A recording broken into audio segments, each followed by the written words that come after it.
તો અમદાવાદમાં drink and ડ્રાઈવને લઈને કાર્યવાહી કરવામાં આવી અને 2 દિવસમાં પોલીસે 137 જેટલા કેસ કર્યા છે। બ્રેથ એનાલાઇઝરથી પોલીસ ચેકિંગ કરી રહી છે। જે શંકાસ્પદ જણાય તે વાહન ચાલકને રોકીને એટલે કાર ચાલકને રોકીને કારની તપાસ કરવામાં આવી રહી છે, પરંતુ બ્રેથ એનાલાઇઝરથી પોલીસ ચેકિંગ કરી રહી છે અને 2 દિવસમાં પોલીસે 137 જેટલા કેસ કર્યા છે।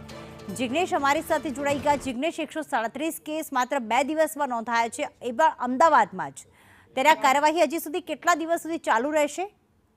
પ્રીતિ, આજે ડ્રાઈવ છે એટલે કે દારૂ પીને જાહેરમાં ફરતા અથવા તો કોઈ પણ પ્રકારનો નશો કરી અને જાહેરમાં કાયદો અને વ્યવસ્થાની સ્થિતિ જોખમમાં મૂકનારા જે તત્વો છે તેમના વિરુદ્ધમાં કાયદેસરની કાર્યવાહી પોલીસ દ્વારા કરવામાં આવી છે। 2 દિવસની અંદર 137 કેસ કરવામાં આવે છે, જેમાં ગઈકાલે એક જ દિવસમાં 66 જેટલા લોકોને બ્રેથ એનાલાઇઝરની મદદથી તપાસ કરી અને તેમને જે નશો કર્યો હતો તેની ઓળખ કરી તેમના વિરુદ્ધમાં ગુના નોંધવામાં આવ્યા છે। સાથે જ આ કાર્યવાહી આગામી સમયમાં પણ શહેર પોલીસ દ્વારા ચલાવવામાં આવશે, જેથી કરીને નશો કરી કોઈ પણ વ્યક્તિઓ જાહેરમાં નીકળે, કોઈ પણ જગ્યાએ તેઓ હુમલો કરે અથવા તો શાંતિ દોડવાનો પ્રયત્ન કરે તો તેને રોકી શકાય। કારણ કે 2 બનાવો એટલે કે જે રામોલનો બનાવ સામે આવ્યો હતો તેમાં પણ એ હકીકત સામે આવી હતી કે પોખરા વિસ્તારમાંથી તેઓ નશો કરીને નીકળ્યા અને રામોલમાં આતંક મચાવ્યો હતો।